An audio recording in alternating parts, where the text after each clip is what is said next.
कुछ सवालात थे जो दिल में ही रहने पाए। हमने इन जख्मों को आवाज बनाया ही नहीं।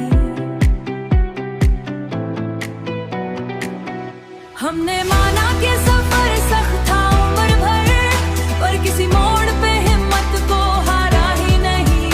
एक ही लम्हा था जो वक्त पे भारी ठहरा, वो ही लम्हा जो कभी लूट के आया ही नहीं।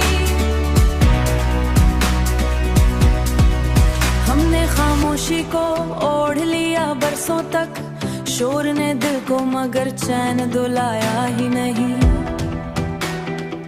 कुछ ताल्लुक थे लफ्जों से पर जिंदा थे, इन रिश्तों नाम दिया ही नहीं।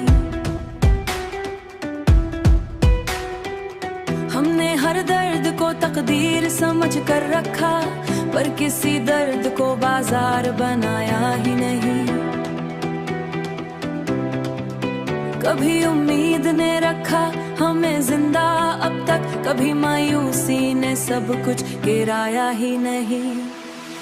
हमने चाहा था कि सब कुछ हो जरा आसान, पर ये जीने का सलीका हमें आया ही नहीं।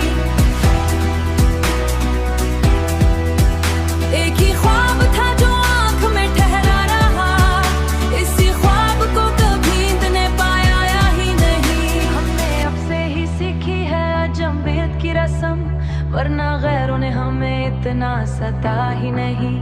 कुछ दुआएं थी जो लब तक ना पहुंच पाए, इन दुआओं ने मगर हमको गिराया ही नहीं। हमने हर रात नए ख्वाब सजाए दिल में, सुबह ने आके किसी ख्वाब को बख्शा ही नहीं। हमने खुद को भी सच बोले पूरा नहीं चाहा, वरना इस दिल ने तो कुछ कम भी मांगा ही नहीं। कभी टूटे कभी बपाया, जो लहू था दिल का वही लहू इस गजल में नजर आया ही नहीं। आखिरिश यही समझ आई, हमें उम्र के बाद जो मिला है वो किसी से भी छीना ही नहीं।